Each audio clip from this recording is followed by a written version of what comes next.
Bonjour, bonjour peuple de Dieu. En ce mardi 5 décembre 2023, nous allons parler encore de la volonté de Dieu et comme sujet de notre partage aujourd'hui, nous allons parler de l'offrande. Et avant toute chose, nous allons nous mettre dans le main du Seigneur. Éternel Dieu notre Père, nous voici encore devant toi pour parler en ton nom. Nous te demandons, Père, de nous illuminer, de nous éclairer, de nous inspirer, afin que tout ce qui va sortir de notre bouche, Seigneur, soit pour la transformation du cœur, de l'âme et de l'esprit, de tout homme animé de bonne volonté qui va l'écouter et le mettre en pratique. Père, éclaire tout le monde pour la restauration de ton Église, ô Dieu notre Père. Et nous abandonnons entre tes saintes mains ces moments afin que le Saint-Esprit puisse le dominer, lui seul le maître de temps et de circonstances, lui seul l'enseignant par excellence. Nous te le demandons, Père, par le nom de Jésus-Christ, notre Seigneur et notre Sauveur, lui qui vit et règne dans l'unité du Saint-Esprit, un seul Seigneur pour les siècles des siècles. Amen. Oui, chers frères, chères sœurs, aujourd'hui nous allons parler de l'offrande. Et nous allons partir de la parole de Dieu en Exode 35, 21. Lisons au nom de Jésus-Christ. Tous ceux qui furent entraînés par les cœurs et animés de bonne volonté apportèrent une offrande. Oui, je corrobore en lisant aussi dans le Nouveau Testament, chez Hébreux, verset 5, lisons au nom de Jésus-Christ. C'est pourquoi Christ, entrant dans le monde, dit « Tu n'as voulu ni sacrifice, ni offrande, mais tu m'as formé un corps. » Oui. Et Romains, verset 15, disons chapitre 15, Romains au chapitre 15, verset 16, il dit « L'offrande agréable à Dieu, c'est soi-même. » Oui, chers frères et sœurs, ces derniers temps, avec l'évolution du monde et avec aussi la boulimie de l'homme, avec un esprit mercantile et un esprit mercantiliste, beaucoup d'hommes aujourd'hui, et surtout ceux qui se disent serviteurs de Dieu, nous parlent beaucoup de l'évangile de bénédiction. Oui, si nous analysons bien la mission du Christ, c'était d'abord de venir sauver l'homme. C'est-à-dire se révéler à l'homme, lui faire connaître ses erreurs, ses péchés, amener l'homme à le reconnaître et à se repentir et arriver au salut. Salut dont j'appelle le changement de cœur, la transformation du corps, de l'âme et de l'esprit. Oui, c'est cela. Et ailleurs, le Christ a dit, cherchez d'abord le royaume des cieux et tout vous sera donné par-dessus toutes choses. Oui, mais aujourd'hui, nous voyons plusieurs gens qui se disent serviteurs de Dieu, nous parler de l'évangile de bénédiction. Et on commence à vous dire et de prier pour que Dieu vous bénisse, pour que Dieu vous donne des bénédictions, même si vous êtes dans des péchés, même si vous êtes dans des erreurs, avec un cœur rempli d'esprit négatif, on vous pousse à la prière et on vous demande de combattre Satan, de combattre les sorciers qui vous ont volé votre bénédiction et de chercher à arracher, à ravir votre bénédiction. Et tout cela pour vous amener seulement à la bénédiction, à la bénédiction. Donc, l'évangile, les prédications qui ne prennent comme soubassement, comme base que la bénédiction. Mais tout chrétien peut se poser la question, et c'est cela. Est-ce que je viens au Seigneur, je vais à l'église pour chercher à être élevé, avoir du bénédiction, avoir une maison, avoir un véhicule, avoir du travail, avoir un mariage, avoir tout ce qui est finance, ou bien je viens pour le salut? C'est cela la question que tout homme, tout chrétien doit se poser. Est-ce qu'il suit Christ pour les bénédictions ou il suit Christ pour le salut, pour le changement du cœur, pour la transformation de l'âme et de l'esprit? Normalement, dans la logique chrétienne, un chrétien ne peut pas emboîter le pas du Christ sans la volonté de changer les cœurs, sans la volonté d'abandonner les péchés et se sacrifier, se consacrer à son Dieu, le Christ. Autrement dit, ça serait un temps perdu. Si toi, chrétien, tu vas à l'église pour chercher des bénédictions, pour chercher ton intérêt seulement, sans vouloir transformer ton cœur, sans vouloir que Christ transforme ton cœur, transforme ta vie, sans vouloir abandonner tes péchés et arriver au salut. Oui, bien-aimé, c'est lorsqu'on suit le Christ, on va à l'église sans l'objectif d'être transformé, sans l'objectif de chercher le salut.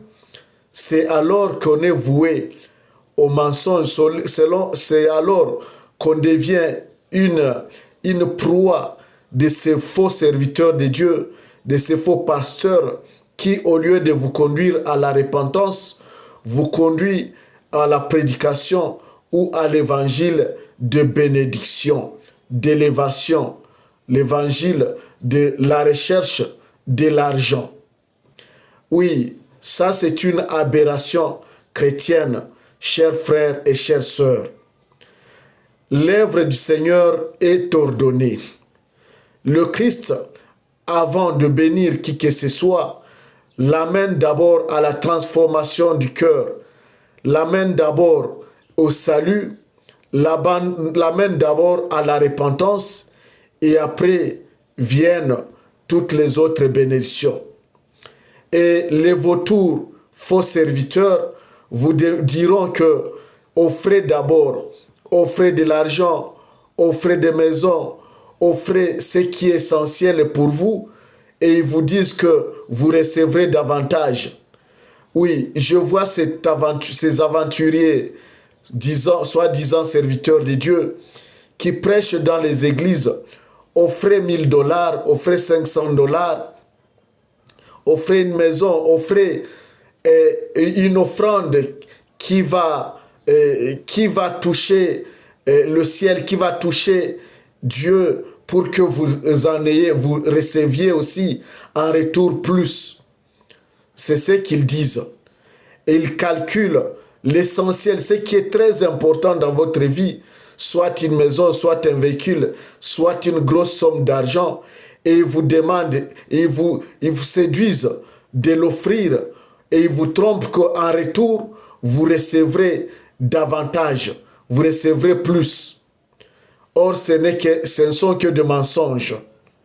Quelqu'un ne peut pas dire qu'il offre avec ambition qui va produire davantage sans l'idée d'être transformé d'abord les cœurs, sans l'idée d'abandonner d'abord le péché.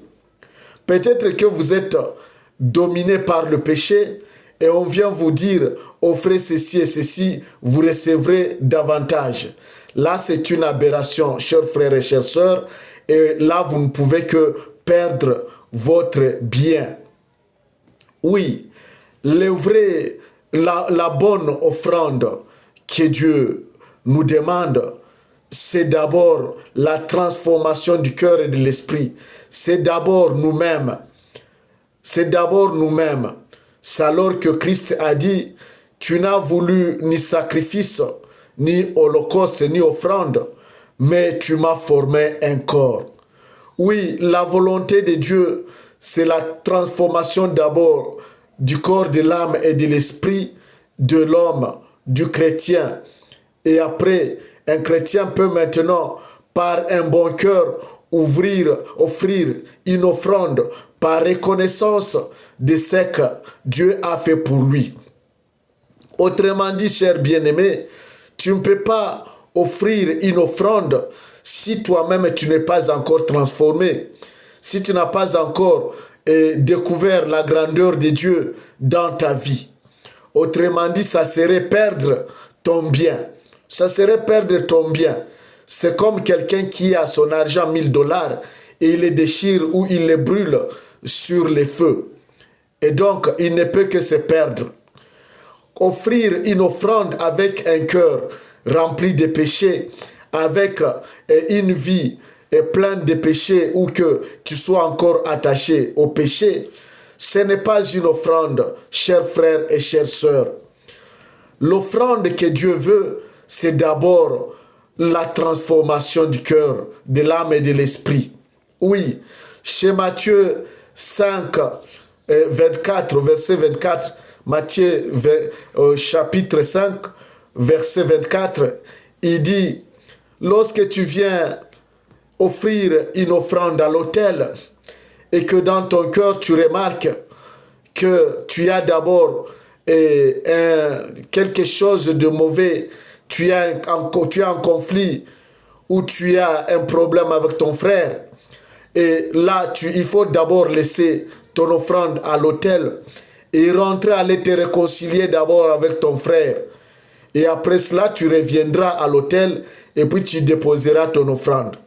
C'est pour vous dire, mes chers frères, chères sœurs, qu'une offrande avec un cœur rempli de tourments, avec un cœur sans pardon, un cœur sans amour, un cœur d'orgueil, de haine, de jalousie, avec un cœur qui bloque d'abord tes frères dans une prison, dans la prison de ton cœur, et que tu viennes offrir une offrande, cette offrande n'en est pas une, chers frères et chères sœurs.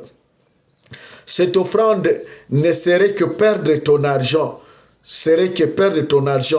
L'offrande que Dieu cherche, c'est d'abord un esprit saint, un corps saint, une âme saine, un cœur saint, chers frères et chères sœurs. Oui, et si nous rentrons chez Exode chapitre 35, verset 21, oui, il nous dit, tous ceux qui furent entraînés par le cœur et animés de bonne volonté apportèrent une offrande. Là, nous voyons d'abord les cœurs puis la volonté. Oui, entraîné par les cœurs. Tu ne peux pas offrir une offrande qui ne vient pas de ton cœur. Tu ne peux pas offrir une offrande qui ne vient pas de ta propre volonté. Autrement dit, ça serait perdre ton argent, chers frères et chères sœurs. Et chers frères et chères sœurs. Oui, aujourd'hui, plusieurs serviteurs, plusieurs vautours plusieurs voleurs, plusieurs voleurs se disent spirituels, se disent hommes de Dieu, se disent pasteurs, se disent serviteurs de Dieu et viennent vous dire d'offrir. Ils insistent sur l'offrande et ils ont déjà donné des noms à l'offrande. Une offrande de sacrifice, une offrande de repentance, une offrande de bénédiction, une offrande d'élévation, une offrande de délivrance, une offrande de pardon de péché, une offrande, et qu'en sais-je encore. Il donne beaucoup de noms à l'offrande dans un esprit d'escroquerie, une escroquerie chrétienne. Et ils envoûtent même les chrétiens. Il y a d'autres qui ont de forces des ténèbres, comme quelqu'un que j'ai rencontré et qui a commencé à me parler de l'offrande. Il m'a demandé de lui offrir quelque chose et il pensait que j'étais de ces gens-là qui sont dupés par le mensonge pour offrir. Et il a commencé à me prêcher, à me parler du bien. Et par la fin, il m'a parlé de l'offrande. Et voire même, il m'a même dit le montant qui était dans ma poche. Et je lui ai dit, va loin de moi, mon cher ami. Et il se disait prophète. Et quand j'ai fait quelques 5 mètres de lui, et le quittant, j'ai entendu la voix du Seigneur qui me dit, ne va pas, ne pars pas sans lui parler. Et c'est ainsi que je l'ai appelé. Nous sommes mis debout quelque part sur un arbre. Et j'ai commencé, l'Esprit de Dieu m'a montré tout ce qui était dans son cœur et tout ce qu'il était. J'ai vu vraiment toute sa vie. Et j'ai commencé à lui parler de ce que le Seigneur m'avait dit. Et le Seigneur m'avait montré que cet homme a une force fétichique de voir et de savoir bien la vie de quelqu'un. Donc, il te dit tout ce que tu es, tout ce que tu seras dans ta vie. Tu penses que c'est une prophétie venant de Dieu et pourtant, c'est une force de ténèbres. Il a des forces de ténèbres qui lui révèlent ce qu'est la personne, la vie de la personne. Et c'est ainsi que Dieu m'a dit, m'a parlé de lui. Dieu m'a dit que c'est un serviteur de Dieu, mais à cause de la boulimie, à cause de la recherche de bien de ce monde, il est parti chez les féticheurs et on lui a donné une force à mettre sous la dent. C'est-à-dire, il y a quelque chose qui met sous la langue, pas sous la dent, mais sous la langue, et on lui donne de force, quelque chose qu'il va mettre sur les yeux, et là, il commence à tout voir. Oui, c'est ainsi que le Seigneur me l'a montré, et m'a dit que c'est son serviteur, mais qui est parti chez le féticheur pour chercher d'autres forces. Et le Seigneur m'a demandé de lui dire que s'il n'abandonne pas sa mauvaise voie, sa mauvaise pratique, il va mourir pauvre. Et même ces 500 francs qu'il voit, il va le perdre. Quand je le lui ai dit, il a pleuré, il m'a dit, tu es le seul serviteur qui me dit la vérité. Les autres ne font que m'induire dans les erreurs et ils me disent d'aller loin alors qu'ils ne me disent pas la vérité, ils ne me ramènent pas chez Dieu.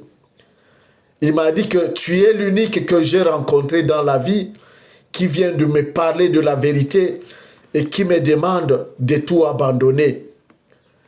Et c'est ainsi que j'ai prié pour lui et je l'ai abandonné dans les mains du Seigneur pour continuer. Mais il m'avait dit la vérité qu'il avait une église. Il avait une église et cette église s'est brûlée. Il avait 9 véhicules et tous ces véhicules sont bousillés. Il avait une radio et la radio s'est détruite. Donc tous ces biens se sont détruits. ont été détruits. Et je lui ai dit que ça, c'est la main du Seigneur et que s'il ne revenait pas à son Dieu, et il se verrait vraiment mourir. Il se verrait tout perdre, mourir pauvre. Oui, chers frères, ce n'est qu'un exemple que je vous dis que il y a des faux serviteurs qui vous disent que avant de guérir, vous devez d'abord offrir de l'argent. Avant d'avoir des bénédictions, il faut offrir de l'argent. Avant la délivrance, il faut offrir de l'argent. Il faut offrir des maisons, il faut offrir des parcelles de véhicules, ainsi de suite. Ça, ce ne sont que des mensonges, chers frères. Le Christ, quand il est venu, partout où il est passé, il n'a fait que du bien. Il ne demandait pas de l'argent. Il faisait du bien aux connus et aux inconnus.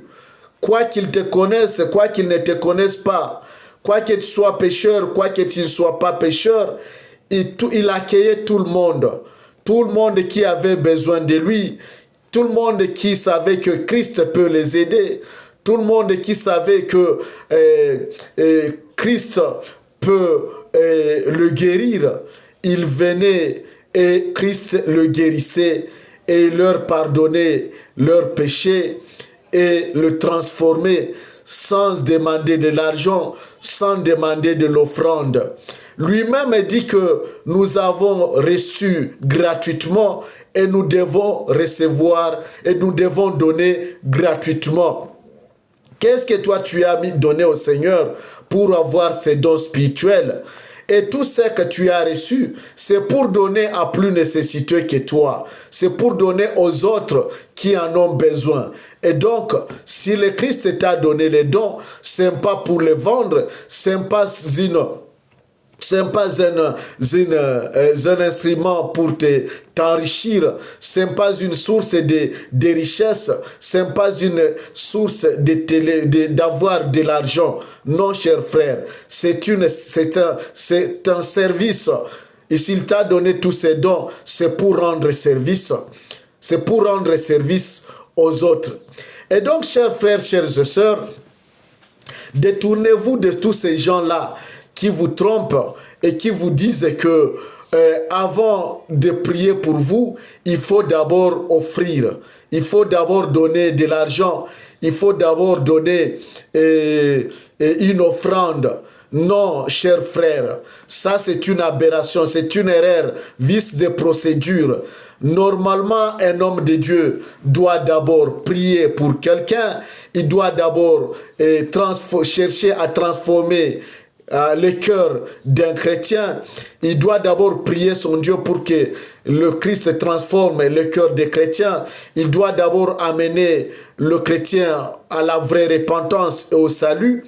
Et après cela, de par la volonté seule du chrétien, les bons cœurs, maintenant, en guise de reconnaissance, le chrétien peut offrir une offrande. Et cette offrande, ça sera agréable à l'Éternel. Ça sera comme un parfum de bonne odeur aux yeux de l'Éternel. C'est la raison pour laquelle c'est la transformation d'abord qui est importante, le changement de cœur. Oui, et lorsque tu as reconnu que Dieu t'a rencontré, il a déjà fait quelque chose dans ta vie, c'est alors que tu peux offrir une offrande agréable à l'Éternel, Dieu Tout-Puissant, en guise de reconnaissance.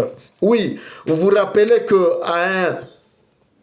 à quelqu'un, Dieu l'a guéri, si je me rappelle bien, c'est quelqu'un dont le Christ a guéri l'enfant. Et non, il a guéri le lépreux. Il a guéri le lépreux et après il lui a demandé d'aller chez les sacrificateurs offrir une offrande. C'était une offrande de reconnaissance. Oui, chers frères. Christ l'a d'abord guéri, l'a d'abord purifié. Et après qu'il est purifié, il lui a demandé maintenant d'aller offrir une offrande. Donc il y a une procédure. C'est après que tu sois guéri, tu sois transformé. C'est après que tu aies vu que Dieu a fait pour toi quelque chose. Maintenant, dans ton cœur, par ta propre volonté, tu peux maintenant offrir quelque chose à ton Dieu. Une offrande de bonne odeur, une offrande qui touche ton cœur et qui va être agréable à ton Dieu, le Père Tout-Puissant. Oui, chers frères et chères sœurs, gardons-nous donc de ces mensongers, gardons-nous donc de ces aventuriers, de ces voleurs, de ces sorciers qui se transforment en serviteurs de Dieu et qui viennent dire que, et qui se disent que ce sont des serviteurs de Dieu et qui commencent à rançonner le chrétien, une escroquerie chrétienne. Oui, et normalement dans notre société, dans notre capitale à Kinshasa, vous allez remarquer qu'il n'y a plus de sorciers, il n'y a plus de féticheurs. Tous sont devenus des prophéteurs, des prophètes, des nganganzambe. Hein? Et ils se disent, ils ont transformé, ils vous séduisent par leur envoûtement et vous trompent que ce sont des serviteurs de Dieu et ils vous plongent dans l'évangile de bénédiction, d'élévation, un évangile où vous allez commencer à offrir et à offrir encore davantage et vous trompent que vous allez recevoir davantage et pourtant vous ne recevez rien. Ils sont en train de vous appauvrir au lieu de vous enrichir, au lieu de vous amener chez Christ. Oui, chers frères et chères sœurs, je me résume en disant que la vraie offrande, c'est votre cœur à offrir à Dieu, votre Sauveur. C'est d'abord votre vie. La vraie offrande, l'offrande par excellence, c'est vous offrir à votre Dieu, c'est d'accepter que Christ vous transforme le corps, l'âme et l'esprit. C'est d'accepter la transformation, c'est d'accepter la repentance, c'est vous donner totalement à Dieu pour que lui-même domine votre vie, pour que lui-même conduise votre vie, pour vous amener à la perfection, pour vous amener au port désiré, pour vous amener à la destinée, pour vous amener à la réussite de votre vie. Oui, c'est de cela dont je voulais parler en ces jours, que l'Esprit de Dieu m'a inspiré de vous parler en ces jours. J'espère que vous avez compris et je prie Dieu pour qu'il vous aide à changer aujourd'hui, à changer de comportement et à éviter de perdre votre argent à l'église ou chez les mauvais, les aventuriers. Les aventuriers. Et quand je parle de l'église, je ne parle pas de l'église universelle, je ne parle pas de l'église chrétienne, mais je parle de ces fausses églises, ces faux serviteurs qui vous disent qu'ils sont des serviteurs de Dieu et pourtant ils ne sont pas reconnus par Dieu et qui vous plongent dans la pauvreté au lieu de vous amener au changement de cœur. Oui, chers frères, évitez de perdre votre argent et disant que vous offrez à Dieu et pourtant vous offrez aux hommes et vous empauvrissez, vous